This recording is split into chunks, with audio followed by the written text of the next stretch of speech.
Enfin, la dernière question, et c'est une question qui me tient à cœur, c'est une question que les gens se posent, et dans ma famille, c'est un sujet qui alimente tout un tas de débats depuis une vingtaine d'années. Est-ce que la Baule est bretonne? Vous auriez refusé de travailler avec Emmanuel Macron quand il constituait son gouvernement. C'est vrai. Ça a été quoi la période la plus intense que vous ayez traversée avec Nicolas Sarkozy? Vous préférez raconter l'histoire de la Baule à travers ses bâtiments ou à travers ses habitants? Dans votre carrière de communicant, vous avez sûrement dû gérer des situations de crise. Est-ce qu'il y a une situation de crise particulièrement qui vous a marqué? Celle qui m'a le plus marqué, c'était la prise d'otage sur un bateau qui s'appelait le Ponant au large des côtes somaliennes. C'est-à-dire que si je faisais une erreur en matière de communication, les otages qui étaient pris par les ravisseurs sur le bateau allaient au courant de ce qu'on allait faire et donc pouvaient tuer les otages.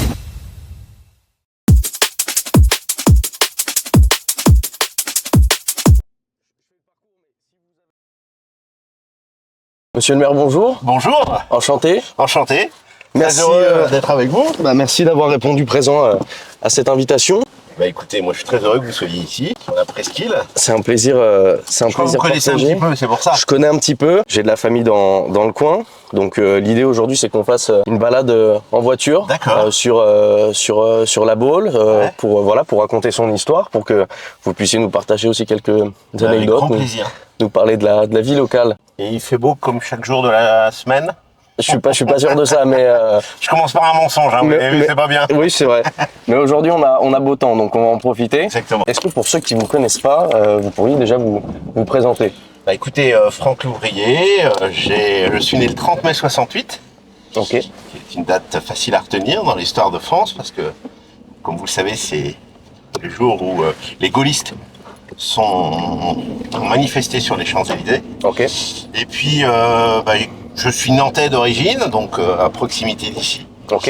Et j'ai passé une bonne partie de ma vie ici à la Baule. J'ai fait des études au départ de droit à Nantes, ensuite une école supérieure de commerce à Paris, et puis je me suis engagé assez rapidement dans la vie politique parce que c'était une passion. La première fois ici en 1988, lors des universités d'été du RPR, qui était le Rassemblement pour la République, à l'époque, où j'étais un jeune militant au fond de la salle. Ok. Et je regardais avec beaucoup d'admiration tous ces leaders politiques nationaux, Ok. qui étaient à l'époque Charles Pasqua, qui était Alain Juppé, qui était Jacques Chirac, bien sûr. Puis il y avait un responsable des jeunes D'accord. qui s'appelait Nicolas Sarkozy.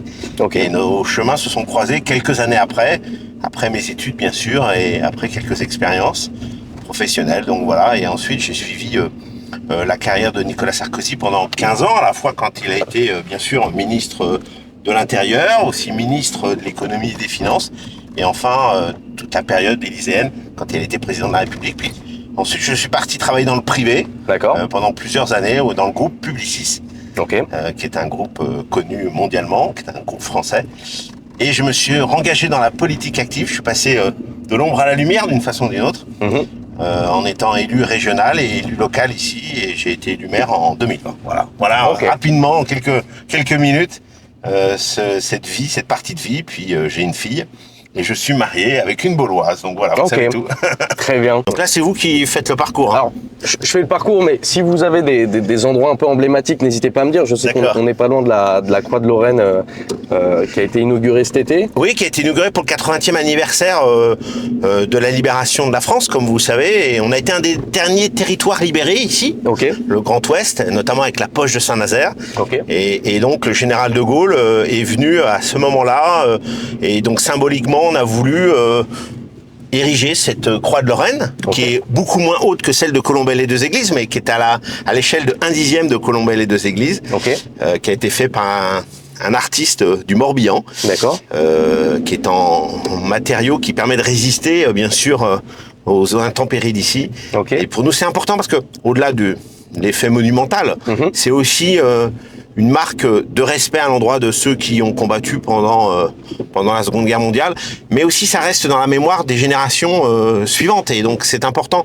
Le devoir de mémoire est essentiel parce que, comme vous le savez, il y a de moins en moins de combattants vivants de la Seconde Guerre mondiale, et donc il faut pérenniser cette mémoire. Et pour la pérenniser, il y a aussi des actes symboliques comme celui-ci. Ok, très bien. Qu'est-ce qui vous a conduit vers la vie publique et les responsabilités politiques? Le hasard, totalement le hasard, parce que Moi, au départ, je partais pour travailler dans la communication dans le monde privé, ce que j'ai fait plus tard, mais je voulais pas faire au départ. Et un jour, une députée, c'était en 1994, qui s'appelle Elisabeth Hubert, qui était députée de Loire-Atlantique, m'a appelé parce que son assistante parlementaire partait en congé de maternité. Et moi, j'avais fini mes études, j'avais fait mon service militaire, j'avais fini mes études. Et au départ, j'étais pas du tout partant parce que moi, je voulais vraiment partir dans le domaine privé. Bien sûr. Et puis, elle m'a dit, ah, mais tu sais, je suis sûr que ça te plaira. Mais je dis, moi, j'y connais rien à la vie politique. Je m'étais juste engagé en tant que militant dans ma famille politique, qui a toujours été le mouvement gaulliste. Et puis, j'ai dit, OK. Et donc, je suis parti dans cette aventure. On est en 1994. Je suis son assistant parlementaire. Et puis, en 1995, c'est les élections présidentielles. Elle est nommée ministre de la Santé. Et de l'assurance maladie, et je l'accompagne à Paris, et je débute en fin de compte la vie d'un collaborateur politique avec elle, et ça a été des moments passionnants, notamment dans le domaine de la santé, qui est un enjeu toujours aussi important pour le quotidien des Français. Puis aussi, pour moi, ça a été la découverte d'un monde politique qui est pas simple, il faut beaucoup de temps pour l'appréhender. Et puis ensuite, il y a eu, elle est partie, ce qu'on a appelé les Jupettes, vous savez, au gouvernement de Jacques Chirac, et d'Alain Juppé a fait partir une bonne partie des femmes qui étaient au gouvernement. D'accord, pour quelles raisons? C'était des raisons à la fois politiques, puis aussi des raisons de tension dans le pays. Il y a eu la réforme des retraites, il y a eu déjà à l'époque, qui était compliqué à faire passer. Et à ce moment-là, moi, je suis parti vers un autre ministre qui venait d'arriver, qui s'appelait Dominique Perben, et je me suis occupé, pareil, de la communication. Alors lui, c'est un ministère un petit peu plus aride, parce que c'était fonction publique, réforme de l'État et décentralisation. Et puis ensuite, Alain Juppé m'a demandé de reprendre le service de presse du RPR, ce que j'ai accepté quelques années après. Et après l'échec des législatives suivantes, est arrivé un couple complètement improbable, qui était Philippe Séguin et Nicolas Sarkozy à la tête du RPR. Et je me suis mis à travailler avec eux. Et Nicolas Sarkozy un jour m'appelle et me dit, voilà, est-ce que vous voulez travailler avec moi? Et il me dit, moi je lui dis, oui, pourquoi pas, avec grand plaisir. On se tutoie et on commence maintenant. Et l'aventure a duré plus de 15 ans. Voilà, exactement les périodes que... Je pense que dans la vie, faut jamais refuser des opportunités quand elles se présentent.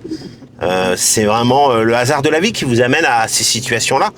Et c'est vrai que après je me suis fait élire, mais ça c'est autre chose. C'était encore un autre, c'est un autre combat. C'était une autre vision. Je voulais peut-être passer de la situation de spectateur à celui d'acteur. Et c'est la raison pour laquelle je suis revenu bien sûr vers mes terres, qui étaient mes terres d'origine. Et alors justement, pourquoi La Baule précisément et pas Nantes? C'est une bonne question. Le fait est, c'est que La Baule, c'est tous mes souvenirs de jeunesse. Pour passer devant cette plage, j'étais au club des Albatros. Mes parents avaient un appartement aux Constellations. On passera peut-être devant, à l'angle de l'avenue La Jarige et du Remblai. Et c'est vrai que ça a toujours été peut-être ma Madeleine de Proust. C'était c'était l'endroit où j'aimais venir. Et le hasard de la vie fait que maintenant, mon frère y vit, ma tante y vit, mon oncle y vit, ma mère vient souvent parce qu'elle vit à Nantes, mais voilà, donc on s'est retrouvés un peu tous ici, et voilà, c'était la destination dans laquelle on allait pour pouvoir justement vivre des moments agréables. C'est quoi, pour ceux qui connaîtraient pas, voilà, pour qu'ils puissent découvrir, c'est quoi l'histoire de La Baule? L'histoire de La Baule, d'abord, c'est une histoire récente. Il y a Escoublac, qui est le cœur historique de la ville, qui est en hauteur, et puis il y a cette baie, cette dune sur laquelle on roule, qui d'une façon ou d'une autre est née à la fin du 19e siècle. Là, il y avait que des dunes. Pour consolider ces dunes, on y a installé, on y a fait pousser des pins, que vous voyez, qui permettent de consolider ces dunes. Et après, on y a fait un remblai, qui en fin de compte, cette promenade de mer qu'on est en train de refaire, qui est cette résistance contre la mer pour éviter que la mer entre dans la ville. Et donc toute cette histoire-là a été en parallèle de l'histoire du développement des bains de mer à la fin du 19e siècle, du casino, qui était à l'époque une animation très importante. Il y en a eu à Deauville, il y en a eu à Cannes, il y en a eu ici. Et donc tout ce développement-là a fait que c'est devenu une ville balnéaire. Et aujourd'hui, elle devient une ville balnéaire à l'année. C'est-à-dire que les gens y vivent de plus en plus à l'année. C'est-à-dire s'y installent. Il y a combien d'habitants? Alors, vous allez être impressionné parce qu'il y a 18 000 habitants l'hiver, voilà, et il y a 180 000 habitants l'été. Ah ouais, donc on est x10 du fait de ces immeubles qui ont été construits à partir des années 50-60 et qui ont fait que c'est devenu une grande ville balnéaire parce qu'on peut y loger beaucoup de monde. Ouais. Comment aujourd'hui on arrive à concilier la qualité de la vie avec l'attractivité touristique l'été et la vie à l'année? Comment on passe de, vous m'avez dit 18 000 habitants à 180 000? C'est sans doute l'une des difficultés principales pour une équipe municipale. C'est de pouvoir gérer ces variations permanentes de population. Parce qu'il y a des week-ends où on est 100 000, il y a des week-ends où on est un peu moins, il y a des week-ends où on est un peu plus, et c'est tout le long de l'année. Donc on a une population qui s'installe de plus en plus à l'année. C'est ça, c'est sans doute la bonne nouvelle. On a une population d'abord qui croît. Hein. Encore les derniers chiffres de l'INSEE de la fin de l'année dernière nous ont démontré que on gagnait de la population. Et surtout, c'est qu'on a une population qui cherche la qualité de vie de plus en plus en France et qui va vers l'ouest. Et on le voit bien, la région des Pays de la Loire, comme le département de Loire-Atlantique, gagne de plus en plus la population. Le département sur lequel on est ici gagne 18 000 habitants par an. C'est l'équivalent des villes de la Baule. Donc on a une démographie positive, ce qui n'est pas le cas de toutes les régions de France. Et cette démographie positive nous amène bien sûr à pouvoir avoir une activité beaucoup plus à l'année, ce qui n'était pas le cas auparavant, où c'était vraiment une ville balnéaire, on venait en juillet, en août. Maintenant, c'est fini, il y a des gens qui s'y installent. Vous savez, on récupère à la fois les gens qui viennent de Nantes, de Paris, des centres hyper-urbains et qui recherchent la qualité de vie.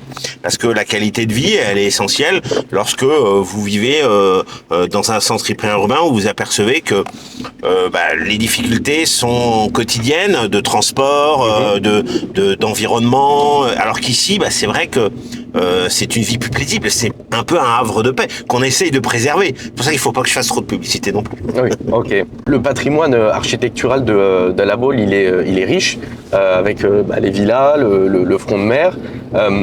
Comment la ville elle préserve le patrimoine et concilie avec la modernisation?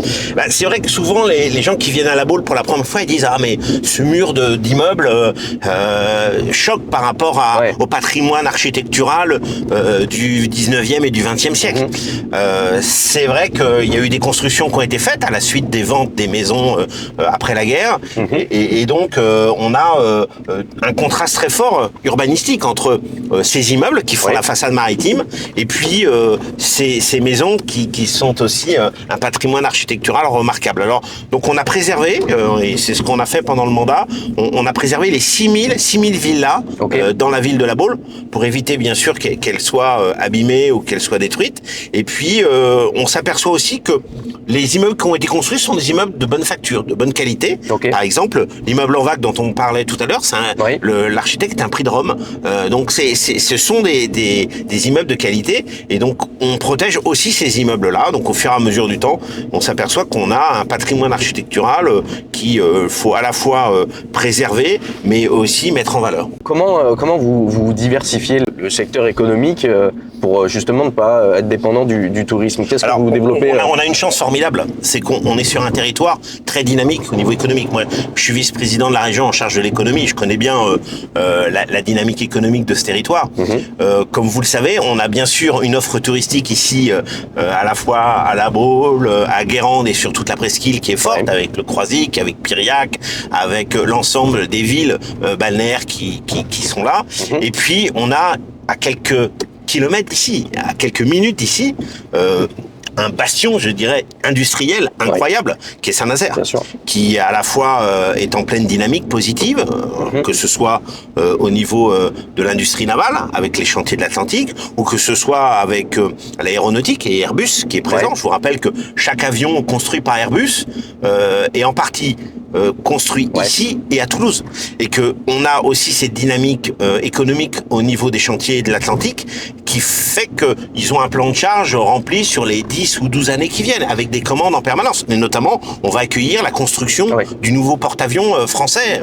Donc voilà, donc tout ça fait que économique qui est très soutenu, avec un taux de chômage assez faible, nous permet justement d'avoir plusieurs flèches à notre arc. C'est-à-dire qu'à la fois l'économie touristique ici, l'économie industrielle pas très loin, et puis l'ensemble des PME, PMI, et des ETI qui sont aussi présentes sur le territoire et qui permettent de travailler avec ces grandes entreprises. Comment la municipalité, elle aide ou pas les commerçants pendant les périodes peut-être plus creuses? Est-ce qu'il y a un soutien, je sais pas, économique, je sais pas comment ça fonctionne? Non, mais bien sûr. D'abord, comme je le disais tout à l'heure, le modèle économique des commerçants se change, modifie parce que les consommateurs changent leur comportement à l'endroit des magasins.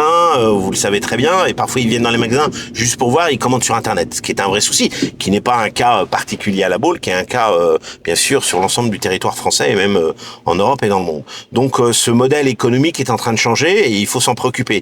Donc nous, notre rôle en tant qu'acteur public, c'est notamment de créer des animations pour pouvoir attirer les Baulois, mais aussi les gens de l'extérieur pour venir consommer. On a la chance d'être dans une zone internationale, on est ouvert le dimanche, et puis on essaye aussi de faire des animations en permanence. Ça a été le cas par exemple du Noël Magique, qui est une manifestation au mois de décembre, qui permet d'attirer plus de 100 000 visiteurs. On a passé la barre des 100 000 au mois de décembre, et d'avoir l'ensemble de cette population qui vient consommer aussi, parce qu'il y a le Noël Magique, parce qu'il y a la piste de luge, parce qu'il y a des animations diverses et variées dans la ville. Donc tout l'objectif pour nous, c'est pas de remplir encore plus au mois de juillet et au mois d'août nos locations, c'est plutôt d'essayer d'étaler sur l'ensemble des 12 mois, et donc via ces animations. Alors le Palais des Congrès par exemple nous aide beaucoup, parce qu'il y a beaucoup d'animations culturelles, de festivals en dehors de l'été. Je pense par exemple au festival du documentaire et film politique, qui est au mois de novembre. Je pense aussi au Voile de l'humour, qui sont des activités en dehors de la saison estivale et qui attirent des humoristes, qui attirent l'ensemble des animations qui sont un peu différentes de celles de l'été, qui sont traditionnelles. Mais on a aussi besoin d'activités l'été pour soutenir les commerçants. Je pense au succès des nocturnes du marché. C'est plutôt le Sud-Ouest qui m'a inspiré de cette idée, parce que c'est vrai que dans le Sud-Ouest, on fait souvent des animations autour des marchés. Nous, on n'avait rien, et on s'est lancé dans cette animation depuis 2020. Et honnêtement, je pense que personne ne voudrait qu'on les retire. Il y en a même qui voudraient qu'on en fasse encore plus. Donc c'est plutôt bon signe. Il y a un vrai sujet. J'ai demandé un petit peu à mes amis qui habitent à La Baule ou au Pouliguen et qui travaillent à La Baule l'été. Il y a un vrai problème de stationnement. Comment vous gérez ces problèmes de circulation et ces questions de place de parking? Comment les voitures se garent Bien sûr. D'abord, on est une ville qui passe de 18 000 à 180 000 habitants. Donc, il est clair que l'enjeu de stationnement et de circulation, il est majeur. Bien sûr. Alors, on a la chance d'abord d'avoir un territoire assez plat. Et vous allez voir où je vais en venir, c'est qu'on peut quand même utiliser le vélo. Et le vélo, que ce soit en vélo en location immédiate, ce qui existe ici avec des stations de vélo, en location de moyenne durée, ce que l'on fait aussi, ou l'utilisation du vélo et du vélo électrique, est quand même un atout énorme l'été, parce que ça nous permet d'avoir des liaisons qui évitent, bien sûr, aussi, et on développe les voies cyclables. On va continuer à développer les voies cyclables, on en fait des kilomètres en permanence pour pouvoir justement se déplacer plus facilement en vélo. Ça, c'est le premier enjeu. Deuxième enjeu, c'est de faire des parkings. Nous avons réalisé des parkings et nous allons en réaliser d'autres dans les mois et les années à venir. 2 nouveaux parkings, l'un à côté de la piscine qui est Aquabowl, qui est la piscine intercommunale, et puis aussi un autre parking entre l'hôtel de ville et l'avenue de Gaulle pour pouvoir justement accueillir ces nouveaux stationnements. Et puis il faut qu'il y ait aussi de la rotation dans les stationnements. Et ça, c'est un enjeu majeur parce que on peut pas avoir ce qu'on appelle des véhicules ventouses, c'est-à-dire des gens qui viennent s'installer, qui laissent leur véhicule pendant plusieurs semaines. Donc cette rotation, c'est le stationnement payant. Et c'est vraiment la difficulté, c'est d'imposer un stationnement payant pour permettre justement pouvoir avoir une rotation permanente. C'est la demande des commerçants qui veulent pas avoir des véhicules devant leur commerce. En tout cas, ils veulent avoir des véhicules de leurs clients et pas des véhicules. Bien sûr. Est-ce que vous connaissez le jeu du tu préfères? Non, mais allez-y. Je vais vous donner deux situations et vous allez me dire ce que vous préférez. D'accord, ok. Vous préférez valoriser le patrimoine architectural ou le patrimoine naturel? Ça c'est une mauvaise question parce que les deux sont importants. Je pense qu'il faut courte. prendre conscience du patrimoine naturel. Ok. Le patrimoine architectural, on le connaît, vous le voyez, il est magnifique. Mais on a un patrimoine naturel qui est essentiel à protéger. Cette canopée, c'est-à-dire ces arbres qui nous permettent d'avoir 3-4 degrés de moins l'été, est aussi un enjeu majeur. Donc j'essaie de faire court. Les deux sont importants, mais il faut une prise de conscience de notre patrimoine naturel. Vous préférez raconter l'histoire de la Baule à travers ses bâtiments ou à travers ses habitants? On va à travers ses habitants, parce que c'est ces bâtiments, c'est ces habitants qui ont fait les bâtiments. C'est François André qui a fait cet hôtel royal qui existait un peu avant, mais qui l'a modifié. Il a fait notamment Castel-Marie-Louise à côté, il a fait construire l'Ermitage qui aura 100 ans cette année. Voilà, c'est les hommes et les femmes qui ont fait la Baule. Pas toujours des Baulois, parfois des Parisiens, mais c'est eux qui ont réalisé ce qu'on, je dirais, le contexte dans lequel on vit aujourd'hui. Et donc c'est à eux qu'il faut rendre hommage. Vous préférez restaurer un lieu emblématique ou en créer un nouveau pour les générations futures? À chaque fois c'est compliqué, j'ai envie de cocher les deux cases. On a racheté. On a acté une ancienne chapelle pour pouvoir en faire un bâtiment. Donc on protège notre patrimoine. Mais il faut aussi construire de nouveaux bâtiments et le Palais des Congrès en est le symbole. Olivier Guichard a eu la vision de dire à un moment donné, il faut construire un Palais des Congrès neuf pour attirer ces congressistes à l'année, ce qu'on appelle le tourisme d'affaires, qui permet justement de faire vivre notre économie. Donc les deux sont importants là aussi. Mais bon, voilà, le choix est difficile. Hein. Vous me bloquez à chaque fois. Hein. C'est sûr. Vous préférez, ça c'est une question qui me tient à cœur, vous préférez une balade en méhari? On sait qu'il y a des méharis à la Baule. Je suis propriétaire d'une méhari. Ok. Voilà. Une balade en méhari ou une balade en mer? Écoutez, je suis propriétaire d'une méhari, mais j'adore les balades en mer.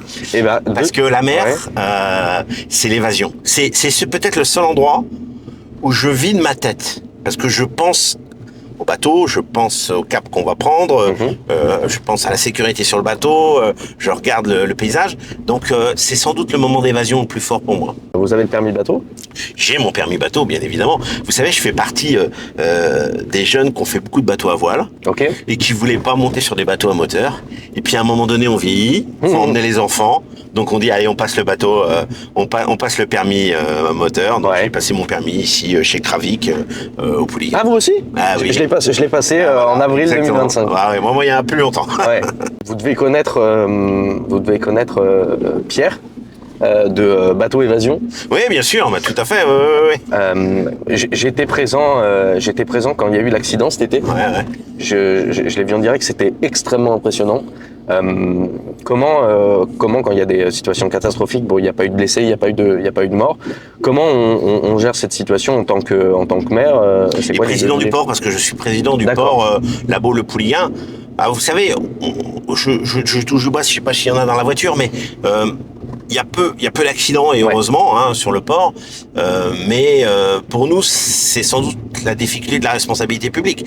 C'est que chaque jour où on se lève, on sait très bien qu'on est en responsabilité sur plusieurs sujets. Bien sûr. Et notamment sur le port, mais aussi bien dans une salle de sport, etc. Donc c'est je pense le rôle d'un homme et d'une femme publique, c'est aussi la prudence. C'est d'essayer de se mettre en sécurité en permanence et de mettre sa vie en sécurité pour que ses habitants n'aient pas ces difficultés-là. Là, c'est une erreur de manœuvre qui a fait que il est parti sur les quais.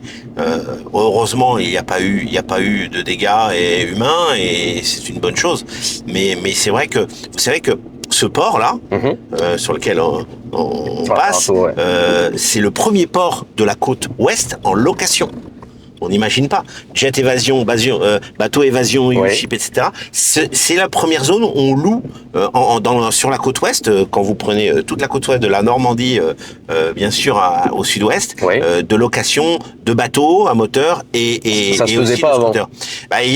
Il y a eu beaucoup de locations qui se sont installées ici et donc c'est une gestion en permanence et honnêtement c'est bien géré parce que c'est des professionnels de la mer qui font ça. J'ai vu qu'il y a quelques mois il y a eu une grande régate. Alors, il y en a souvent des belles régates parce que le yacht club organise énormément de régates et de compétitions. c'est fait partie, je dirais, sans doute des activités les plus fortes ici. Ouais. Parce que c'est vrai que le plan de jeu, il est formidable, comme je le disais tout à l'heure. Et donc, on peut clairement avoir beaucoup de compétitions avec une baie qui est quand même, qui fait 8 km de long et qui est plein sud-ouest. Et donc, avec un vent qui est toujours régulier. Donc ça, c'est très agréable. Sauf qu'il y a pétole, mais ça arrive quand même assez peu dans l'année. Vous préférez attirer des grandes entreprises ou soutenir en priorité les entrepreneurs locaux? Soutenir les entrepreneurs locaux, c'est essentiel. Parce que nous, d'abord, nous avons déjà des grandes entreprises. Malheureusement, en termes de foncier, on peut pas les accueillir ici sur la Baule. Donc, on sait très bien que quand ils viennent, ils s'installent dans d'autres zones géographiques. Mais par contre, on a tous les sous-traitants, toutes les PME, PMI, toutes les ETI qui travaillent pour eux et qui souvent s'installent ici, à la fois à la Baule, à la fois dans l'arrière-pays, pour pouvoir justement travailler avec eux. Donc, on a vraiment un soutien essentiel, et j'aurai dans mon équipe prochaine des entrepreneurs qui seront très symboliques de cet engagement pour les PME, pour les PMI, parce que pour moi c'est essentiel. Ok. Vous préférez une viande bovine des Pays de la Loire ou des huîtres du Croisic? D'abord, je veux du circuit court à chaque fois. C'est la raison pour laquelle j'ai repris la restauration collective, parce que je sais ce que mangent nos plus jeunes comme nos plus anciens chaque jour. Je veux savoir d'où viennent l'alimentation, et j'impose le circuit court. Alors, je vais vous dire, j'ai été malade quelques fois avec des huîtres il y a très longtemps, et donc je suis pas toujours un amateur d'huîtres. Par contre, la viande bovine et la viande bovine de Brière, la viande de Brière, ça, franchement, je suis un amateur. Ok. Vous préférez développer l'hôtellerie de luxe ou créer des offres plus accessibles, type familiale? Alors ici, nous avons une économie touristique familiale. Donc nous accueillons des locations, dans des locations comme dans l'hôtellerie, plutôt des 3-4 étoiles.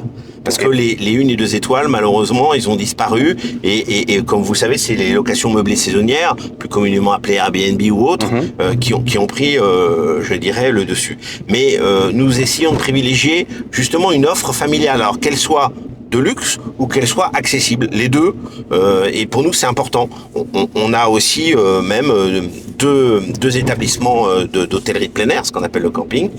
Donc voilà, on essaye toujours d'avoir surtout une offre familiale. C'est ce qui compte, parce que c'est vraiment l'ADN de la ville. Ok. Vous préférez prendre un café en terrasse avenue de Gaulle ou déjeuner face à la mer? Bon, écoutez, avenue de Gaulle en terrasse, ça m'arrive de temps en temps. Face à la mer aussi. L'avantage, c'est de pouvoir profiter des deux. On a un enjeu qui va être un enjeu important, qui va être la reprise de la gestion de la plage, parce que j'ai pris l'engagement qu'on reprendrait la gestion de la plage. Aujourd'hui, c'est un concessionnaire privé, c'est en 2029, et ça va être un enjeu pour nous majeur. Et donc là, je vais m'occuper beaucoup des établissements de plage, et donc notamment de ceux qui permettent de pouvoir manger face à la plage. Mais vous savez, il y a plus d'une trentaine d'établissements de plage sur la ville, sur la plage et pour la ville, et donc pour nous, ça va être une gestion importante. Ok. Est-ce que la ville de La Baule envisagerait au cours des futures années, ou pas du tout, d'avoir un endroit un peu comme ce qu'on peut retrouver sur la Côte d'Azur, avec, je pense, un beach club sur la plage, avec une espèce de bar dansant pour que les jeunes puissent faire la fête l'été? Est-ce que c'est quelque chose qui a déjà été envisagé, ou au contraire c'est très strict et Bon, alors la difficulté chez nous, c'est la situation géographique. Comme vous le savez, il y a beaucoup d'immeubles qui sont en bord de plage. Donc dès qu'il y a une amplification musicale, il y a parfois des tensions entre les habitants et bien évidemment les établissements. Ce qu'on essaye, c'est de donner la possibilité aux établissements de pouvoir faire ponctuellement des animations de ce type. Pour nous, c'est très important parce que je trouve que il faut que la ville ne s'endorme pas non plus, et qu'elle ait des offres d'activités pour toutes les générations. Et c'est vrai qu'entre ce qu'offre Pornichet, ce qu'offre le Pouliguen et nous, on doit être complémentaires, et nous, il nous arrive encore de pouvoir avoir justement ces animations. Donc on essaie de les faire de façon ponctuelle, mais on essaie d'en avoir, parce que moi je pense que c'est essentiel aussi. On est une ville touristique, et donc une ville touristique ne doit pas s'endormir, elle doit aussi avoir des activités. Vous êtes plutôt Queen Amman ou plutôt Fondant-Baulois? Je devrais être aucun des deux parce que honnêtement, je fais très attention quand même. Okay. Parce que sinon, moi, je suis un gourmand. Ouais. Moi, j'aime beaucoup le fondant baulois et aussi son concurrent. Parce que je vous rappelle que sur la Baule, nous avons 2 gâteaux au chocolat qui sont importants, qui permettent d'avoir peu le choix en fin de repas. Okay. Le Queen Amman, ce qui m'inquiète un peu, c'est que vraiment il y a beaucoup de beurre. C'est vrai, ouais. Le Baulois est quand même très très lourd aussi. Le Baulois, le fondant, les deux sont des gâteaux importants en termes de calories. Donc il faut aller courir après sur la promenade de mer, sinon vous n'avez pas bonne conscience. Ok. J'ai récupéré des questions des habitants de la Baule. Est-ce qu'un pass pourrait éventuellement voir le jour pour les personnes travaillant sur le port? Question stationnement. Parce que du côté du port, c'est vrai que les saisonniers sont pris pas mal d'amendes cet été. Et en fait, ils n'avaient pas forcément d'autre choix que de se garer sur des endroits où c'était réservé à des véhicules électriques, ce genre de choses. Alors, est-ce qu'il y a quelque chose qui pourra être mis en place pour les saisonniers qui souhaitent se garer? C'est tout le conflit que j'ai entre les commerçants et les saisonniers. Les commerçants voudraient plus de rotation et pas de véhicules ventouses devant leur magasin. Et puis, les saisonniers voudraient venir avec leur véhicule et les laisser toute la journée. Donc, il faut qu'on essaye de gérer ça au mieux. Donc, moi, ce que j'incite, d'abord, si on peut venir en vélo, c'est quand même mieux. Ça, et en 2 roues, même si c'est pas en vélo, en 2 roues.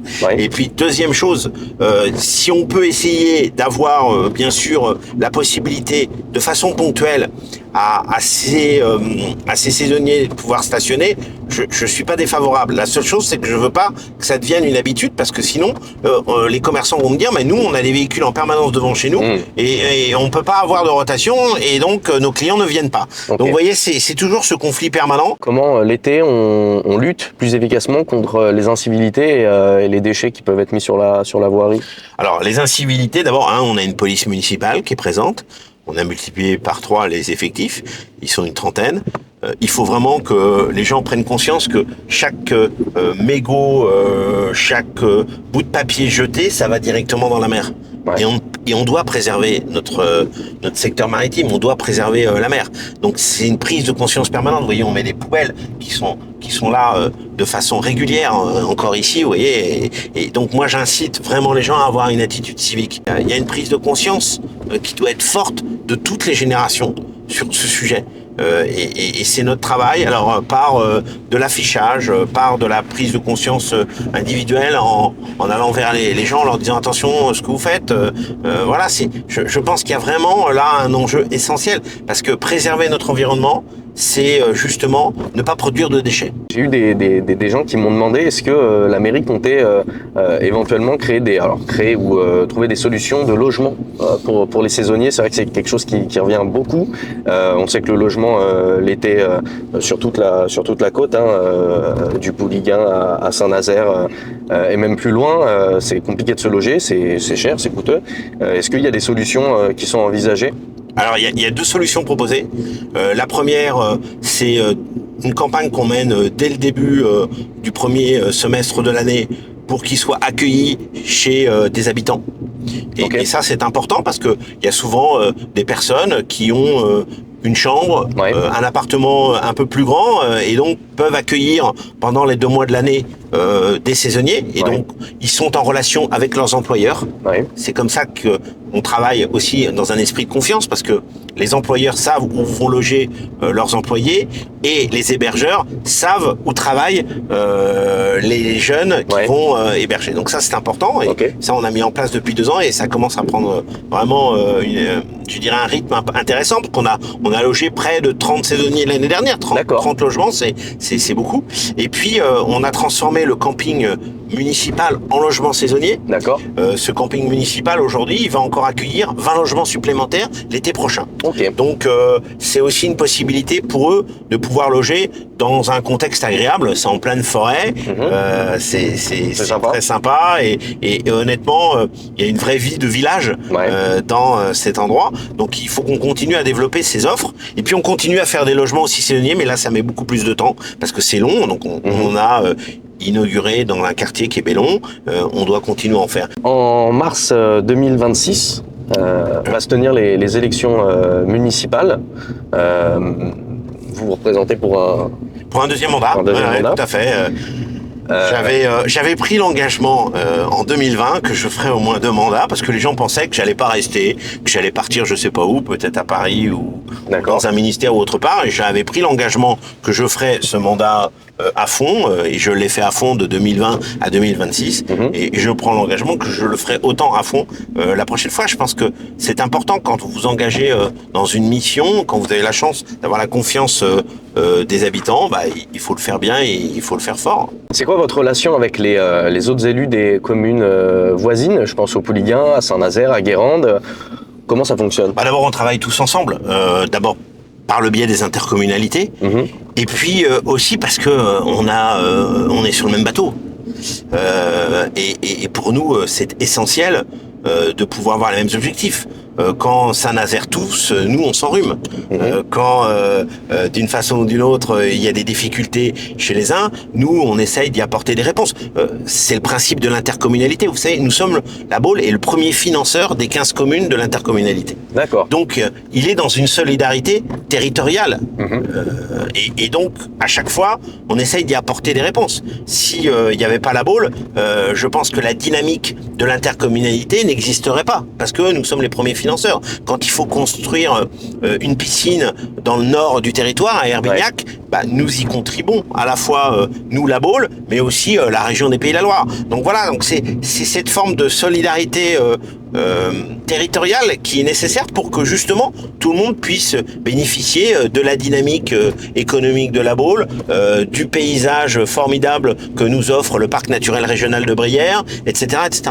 Ok. J'aimerais qu'on revienne dans le passé et que vous nous parliez un petit peu plus de vous, à vos débuts. À l'origine, qu'est-ce qui vous a attiré vers la communication et les stratégies d'image? Moi, au départ, je voulais être commissaire de police. D'accord. C'est pour ça que j'ai fait du droit à Nantes. Et que j'avais même commencé à faire du judo parce que je sais que c'était une discipline qui permettait d'apporter des points supplémentaires, parce que mon objectif c'était de faire le concours de Saint-Cyr en Mont-d'Or, à côté de Lyon, de concours de commissaire de police. Et puis un jour mes parents m'ont fait goûter à cet univers en ayant la possibilité de pouvoir suivre un inspecteur, comme on disait à l'époque. Et puis j'étais un peu déçu. Je trouvais qu'il y avait beaucoup de porosité entre bien sûr et ce qui est évident, le monde de la police et puis les délinquants, l'univers dans lequel ils étaient. Et donc de ce fait-là, j'ai un peu changé d'orientation à ce moment-là. Et c'est la raison pour laquelle je suis passé du droit à une école supérieure de commerce. D'accord. Où là, je me suis ouvert au marketing, à la communication. Et c'est sans doute cette discipline qui m'a le plus intéressé quand j'ai fait mes études de commerce. Je trouvais que c'était formidable de travailler la stratégie. Moi, vous savez, j'adore aller par exemple dans les supermarchés parce que je trouve que c'est une très bonne leçon de marketing. Chaque produit est mis pour une raison bien précise à tel endroit, et il est vendu à tel endroit. Donc j'étais très intéressé par le marketing. Et puis la communication est d'une façon ou d'une autre une des disciplines du marketing. Et puis moi, le hasard de mon parcours a fait que je suis allé en politique. Donc c'était la communication politique. Ok. La communication, c'est souvent perçu, pas par tout le monde, mais par certains, par plus un outil de forme que de fond. Parfois même un gadget. Parfois même un gadget. Qu'est-ce que vous en pensez? C'est une erreur majeure. Vous savez, on dit souvent l'expression « c'est que de la com ». Mais la com, elle est essentielle dans un univers comme le nôtre, qui bien évidemment a à la fois ses enjeux financiers, mais aussi ses enjeux de forme. La forme et le fond sont importants. Et la communication et les communicants sont aussi importants que les avocats. Ce sont des métiers de conseil, et ces métiers de conseil, ils sont essentiels pour pouvoir d'abord agir, parce que vous pouvez faire des choses formidables si vous communiquez pas bien. Malheureusement, il risque de pas être performant. Et à l'inverse, vous pouvez avoir une mauvaise communication, et dans ces cas-là, vous apercevez que le résultat il est catastrophique, alors que vous aviez fait des choses qui étaient plutôt positives. Donc voilà, c'est l'un est lié avec l'autre, et donc la communication, la com, comme on dit dans la profession, c'est un élément essentiel. Et on le voit bien aujourd'hui. Pas une action locale ou nationale ne peut être dissociée d'une bonne communication. Avec l'explosion des réseaux sociaux, le métier de communicant, il a profondément changé. Comment vous analysez ça d'un point de vue D'un point de vue politique, je pense aux politiques qui sont beaucoup mis aux réseaux sociaux, les partis notamment. Et selon vous, c'est une question d'enjeu national, est-ce que, selon vous, la prochaine élection présidentielle se jouera aussi sur les réseaux sociaux? Bon, la communication est un élément majeur, mais il ne faut pas en abuser. Ce qui compte dans la vie politique, c'est le contact avec les gens. C'est ce qu'on appelle le terrain. C'est le fait que vous rencontriez des personnes au quotidien.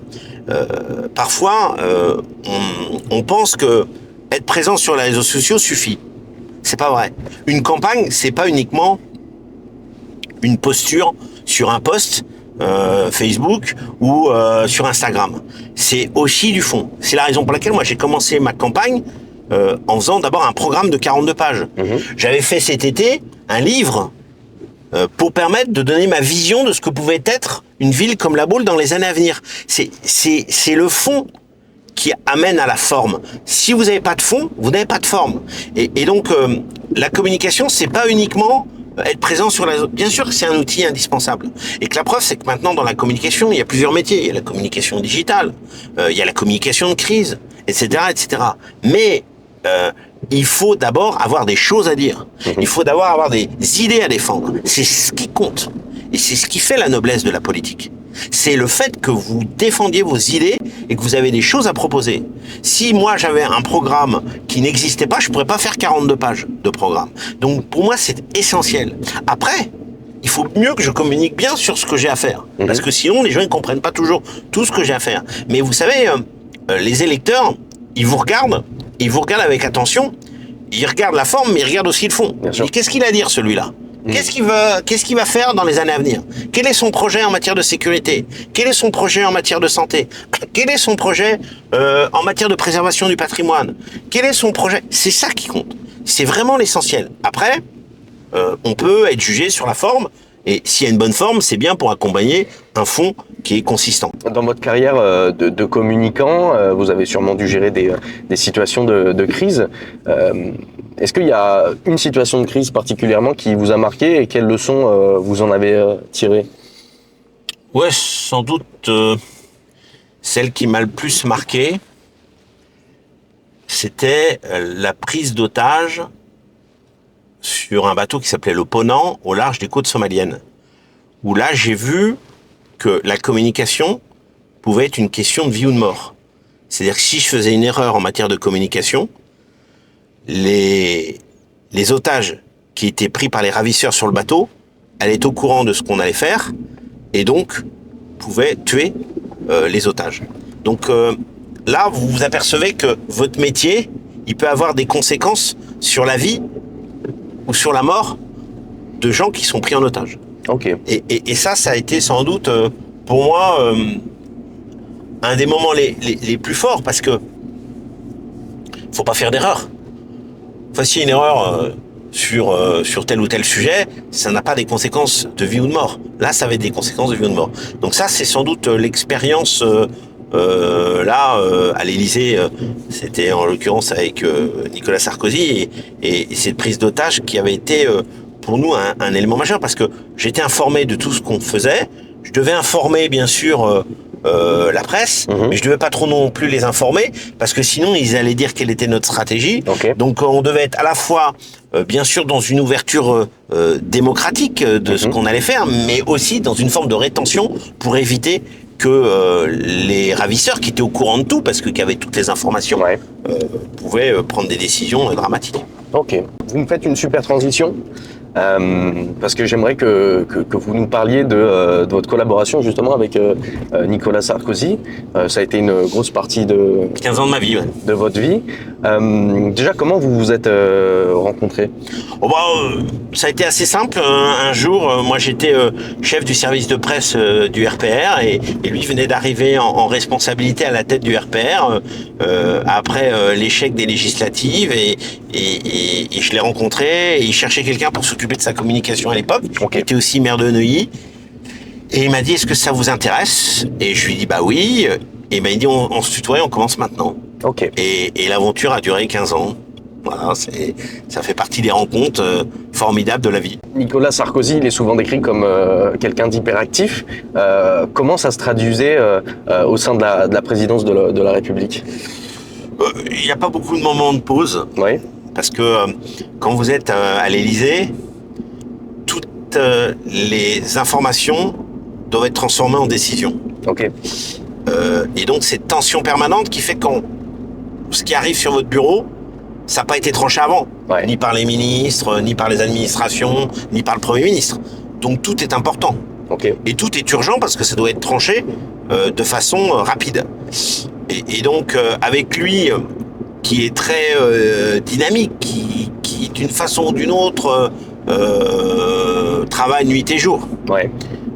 Et donc on a, c'est un accélérateur de particules, c'est-à-dire que on apprend beaucoup de choses en peu de temps parce que bien sûr on est sans arrêt d'abord à travers le monde. Oui. On a fait plusieurs fois le tour du monde, mais aussi on est sans arrêt sur les sujets d'actualité à prendre des décisions.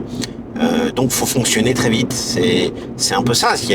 On est toujours dans l'urgence. Okay. Heureusement que ça dure que 5 ans parce que j'imagine le président Macron, ça fait 10 ans que ça dure et il doit être assez épuisé quand même. Ça a été quoi la période la plus intense que vous ayez traversée avec Nicolas Sarkozy?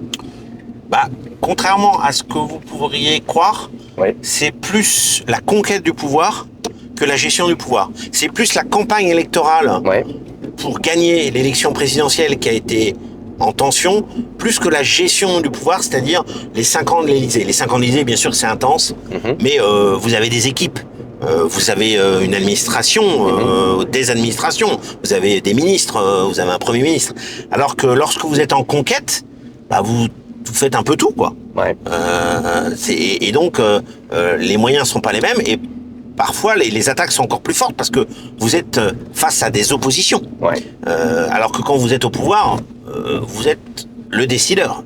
Et donc, c'est sans doute le moment le plus intense, ça a été la conquête du pouvoir, c'est-à-dire 2006-2007. Ok. S'il y a un enseignement que vous devriez tirer de votre collaboration avec Nicolas Sarkozy, ce serait laquelle? Tout est important. Chaque détail compte. Il faut rien négliger.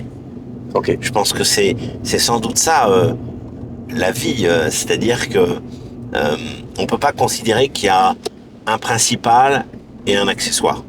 Tout est important et je pense que c'est peut-être la leçon la plus importante que j'ai pu tirer de ces 15 ans d'expérience. Il y a eu Nicolas Sarkozy et aujourd'hui on a Louis Sarkozy, son fils, qui est candidat au municipal de Menton. Menton, c'est un peu maritime. C'est ça. Comment vous voyez ça D'abord, je trouve ça courageux. Parce qu'il va pas sur un territoire facile. Il va sur une élection qui va se passer à droite. Et donc, c'est difficile. C'est parfois même plus difficile les élections où c'est dans la même famille politique, parce que parfois c'est des tensions plus fortes, des trahisons plus fortes, etc. Et donc c'est assez courageux de sa part d'aller sur un territoire où celle qui est en face de lui est la députée sortante, qui a été élue au premier tour, et donc il y va avec à la fois l'audace et puis aussi un tempérament de combattant. Peut-être ce qu'il a hérité aussi de son père et de sa mère. Mais le fait est, c'est que je trouve ça très courageux de la part de Louis de partir dans un combat de ce type. Ok. Quand j'ai fait mes recherches avant l'interview, j'ai vu un article, alors je ne sais pas si c'est vrai, mais vous auriez refusé de travailler avec Emmanuel Macron quand il constituait son gouvernement. C'est vrai. J'imaginais qu'il vous voulait comme conseiller en communication. Oui, non, c'est vrai. Emmanuel Macron m'a proposé de travailler avec lui et j'ai refusé. Pas parce que c'était Emmanuel Macron, c'est que je voulais pas refaire exactement ce que j'avais déjà fait auparavant. Ok. Et puis, ça démontre aussi la fidélité que j'avais aussi à ce territoire. Souvent, des gens me rencontraient en me disant « Ouais, mais tu vas partir, tu vas pas rester là. Et je leur ai démontré pendant 6 ans que j'étais attaché d'abord à cette fonction et cette confiance qui qui était formidable. Et puis aussi au fait que je voulais pas faire autre chose. Souvent, les gens comprenaient pas pourquoi j'avais eu des responsabilités importantes au niveau national et que je voulais être élu local. Ouais. Je pense que parce que parfois le parcours est un peu différent. C'est peut-être à l'inverse. On est élu local et après on veut des responsabilités nationales. Moi, c'était l'inverse parce que j'ai fait ce choix que la politique, je pense qu'elle est utile lorsqu'on est élu local.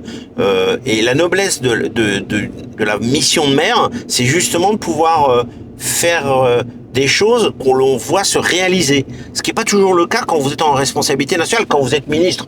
Ça dure un temps qui est un temps assez court. Je l'ai vu souvent. Quand vous êtes président de la République, vous travaillez souvent pour votre successeur.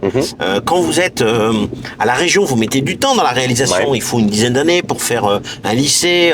Quand vous êtes ministre de l'Intérieur, il faut plus de 10 ans pour faire un commissariat. Voilà, les temps sont longs. Quand vous êtes maire, vous prenez une décision, vous voyez à peu près sa réalisation. Sur un mandat de 6 ans, et si les Baulois me font confiance sur 12 ans, là vous voyez la réalisation de vos décisions. Et donc c'est intéressant quand vous aimez la politique, c'est-à-dire le fait de pouvoir réaliser pour vos concitoyens des choses qu'ils vous ont demandé. Ben, ça c'est peut-être aussi le plaisir d'être maire.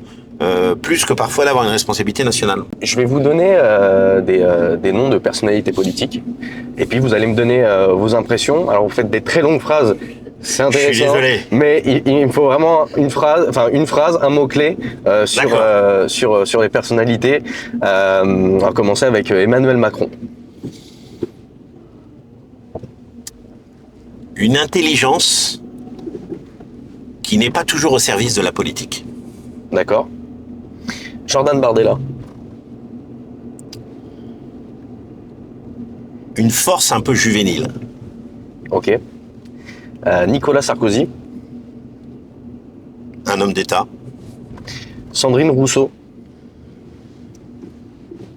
Ce que je veux pas entendre dans la politique, ce que je combats en permanence, c'est-à-dire l'idéologie.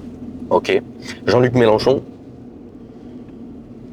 Un danger de chaque instant. Ok. Rachida Dati. Une force incroyable qui va gagner.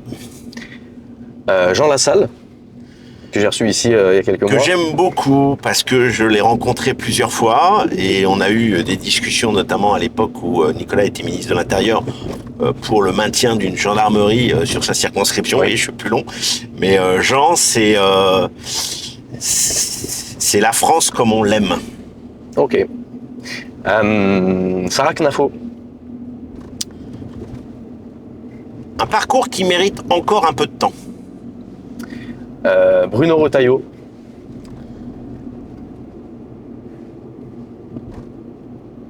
La force d'un élu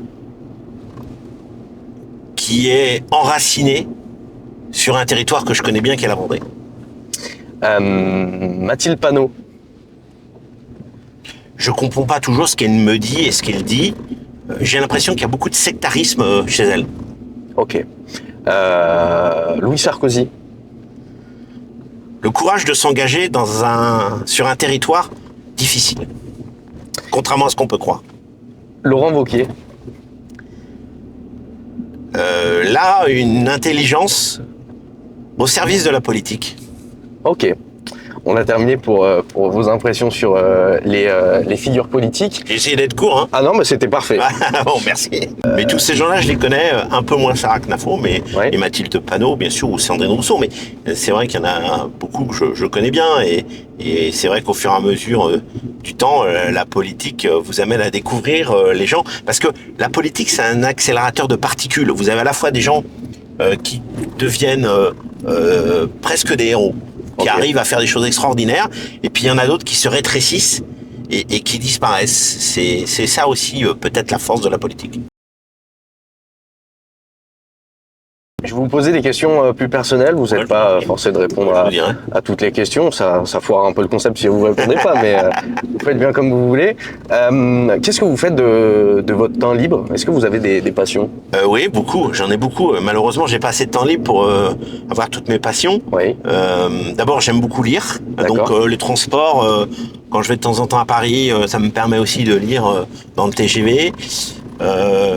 J'aime beaucoup faire de sport, j'en ai fait beaucoup dans ma vie, et donc dès que j'ai un petit peu de moment, je viens courir sur la promenade de mer, ou j'essaye de faire du tennis avec mon frère, qui n'est pas loin. Et puis j'aime beaucoup aller dans des expositions. Vous savez, j'ai une femme qui est dans le monde de la culture.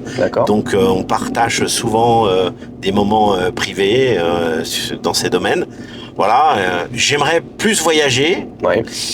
Et malheureusement, je ne le peux pas, mais j'ai beaucoup voyagé dans ma vie. Donc c'est vrai que j'aimerais retourner dans certains pays que j'ai visités trop rapidement. Ok. Vous parliez de livres, la question était pas prévue, mais il y a quelques années, il y a un livre qui est sorti sur la Baule, un peu satirique. Le livre s'appelle Boboland, il me semble. Ouais, tout à fait. C'est une satire, c'est ça? Oui, bah vous savez, dans la vie politique, quand vous vous engagez, faut pas vous étonner, quand vous êtes connu, à être critiqué. Ça fait partie aussi de la face B du disque, ou de l'envers de la médaille. C'est la satire. La satire, c'est tous les mercredis dans le Canard enchaîné. Et dans un pays comme le nôtre, quand vous voyez ce qui se passe à travers le monde, notamment en Iran en ce moment, mieux vaut trop de satire que trop de censure. Moi, je pense que ça fait partie aussi de notre démocratie. Alors, je dis pas que c'est toujours agréable, mais ça fait partie de la vie politique et de l'engagement public. Moi, je considère que les gens ont le droit d'avoir autant un avis négatif qu'un avis positif. Ils ont autant droit de se moquer des autres que de les louer. Mais voilà, ça fait partie de la vie. La vie publique, c'est difficile. Ce qu'il faut, c'est par contre préserver ceux qui n'ont pas pris la décision de s'engager politiquement, c'est-à-dire vos proches, votre épouse, vos enfants. Et c'est ça sans doute peut-être la frontière la plus difficile. De quoi vous êtes le plus fier aujourd'hui? De ma fille. J'ai une fille de 21 ans. Voilà, je pense que c'est sans doute la chose la plus formidable, c'est de pouvoir avoir des enfants. Alors j'en ai qu'une, ma femme a un fils. Et donc voilà, on est une famille recomposée, mais avoir des enfants, c'est formidable. Ok, je connais pas encore ce plaisir. Bah écoutez, vous verrez. Je pense que c'est un plaisir qui peut être une vraie révélation. En tout cas, je sais déjà où est-ce que je peux les amener en vacances. Voilà, exactement, on peut venir ici, hiver comme été. Pour terminer, je vais vous donner des phrases que vous allez compléter. Des débuts de phrases. Voilà, pas simple ça, ouais. On commence. La ville de la Baule est... Une ville-jardin au bord de l'océan. Un maire doit toujours... Disponible. La communication sur les réseaux sociaux est... À prendre avec parcimonie. Mon meilleur souvenir en politique est... Mon premier engagement ici en 1988 à l'université d'été du RPR. Mon plus grand défi à la Baule est... Que cette vive à l'année. Je pense que ça, c'est sans doute un des grands défis. Les habitants de la Baule sont... Exigeants, mais fidèles. Pour attirer plus de touristes, il faudrait... Avoir encore plus d'activités à l'année. Une ville idéale ressemble à... À la Baule. Les jeunes de la Baule ont besoin de... D'activités et de soutien pour rester sur la commune. C'est la raison pour laquelle, là, vous voyez, je refais de la politique. On va multiplier par 2 l'aide à l'installation pour les jeunes couples. Le rôle d'un élu, c'est d'être présent au quotidien, d'être à l'écoute et de prendre des décisions. Mon engagement politique est motivé par ma passion pour ma ville, pour ceux qui y vivent, et uniquement par ça. Une journée réussie à la Baule, c'est quand j'ai pris plein de décisions. Si je pouvais changer une chose dans ma ville, ce serait la météo. Pour qu'il fasse plus beau. Mais je ne maîtrise pas. Oui. J'aimerais avoir une météo constante, c'est pas toujours le cas. La Baule est unique parce qu'elle a cette baie incroyable et cette forêt exceptionnelle. Enfin, la dernière question, et c'est une question qui me tient à cœur, c'est une question que les gens se posent, et dans ma famille, c'est un sujet qui alimente tout un tas de débats depuis une vingtaine d'années. On sait que la Baule fait partie des Pays de la Loire. Ouais. De la région... c'est région Pays de la Loire ? Région Pays de la Loire, oui, tout à fait. Et le département ? Loire-Atlantique. Loire-Atlantique. Est-ce que la Baule est bretonne ? Oui, son identité est bretonne. Et là, c'est la raison pour laquelle, lorsque j'ai été élu en 2020, à côté du drapeau du département de la Loire-Atlantique, à côté du drapeau de la région des Pays de la Loire, j'ai mis le Gwenadu. Parce que je pense que l'identité est bretonne. Parce que quand vous avez la proximité d'une ville comme Guérande, lorsque vous avez cette culture bretonne qui est intrinsèque au quotidien de l'histoire de la ville, vous êtes breton. Moi, j'ai toujours considéré que j'étais breton. Je suis né à Nantes, dans la cité des Ducs de Bretagne, même si parfois ça énerve un peu les Rennais. J'ai toujours considéré que ce territoire était breton jusqu'à Pornic. Vous savez, je pense que c'est au moment où vous quittez les Ardoises et que vous arrivez vers les Tuiles que vous quittez la Bretagne. Mais en tout cas, ici, c'est une terre bretonne et le tempérament est très breton, ça je peux vous l'assurer. Vous savez que ça c'est un sujet qui divise beaucoup quand même. Oui, mais je pense qu'on confond souvent l'identité bretonne au découpage. C'est pas la même chose. Il y a eu un découpage qui a été fait par Olivier Guichard, qui est très performant, qui est la région des Pays de la Loire, avec ses 5 départements qui sont très différents, mais qui amène à être sans doute l'une des régions les plus dynamiques de France, où le taux de chômage est le plus faible. Et donc, il y a une cohérence économique. Maintenant, c'est pas pour ça que chaque département n'a pas son identité. Les Vendéens ne sont pas bretons, les Ligériens sont bretons. Okay. Et donc voilà, je pense que parfois les identités sont plus fortes et plus grandes que les découpages administratifs ou économiques. Donc on est ici breton.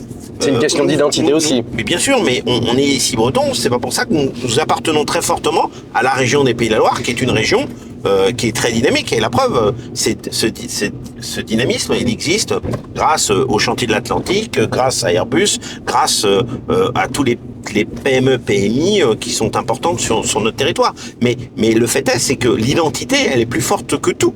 Ici, nous avons le pardon de la Baule chaque fin d'été, qui est une manifestation bretonne par excellence. Et donc, nous en sommes très fiers et nous maintenons cette manifestation chaque année depuis des décennies. Ok. On en a fini pour... merci pour cette petite balade très sympathique. Merci à vous d'avoir pris le temps de répondre... C'était sympa d'être en votre compagnie, en tout cas. À mes questions. C'est une petite parenthèse sympa dans une journée de mer qui est pas toujours facile. C'est sûr. Qu'est-ce qu'on peut vous souhaiter pour la suite ? Écoutez, vous savez, moi je sais que je suis locataire du succès, que le succès est éphémère. Mais il faut qu'il dure le plus longtemps. Parce que c'est important, parce que la stabilité, c'est aussi essentiel. Quand on voit... le chaos à la fois national et international, je pense qu'un peu de stabilité pour les Bauloises et les Baulois, c'est essentiel, donc pour moi aussi. Ok, très bien. Merci en tout cas. Merci à vous.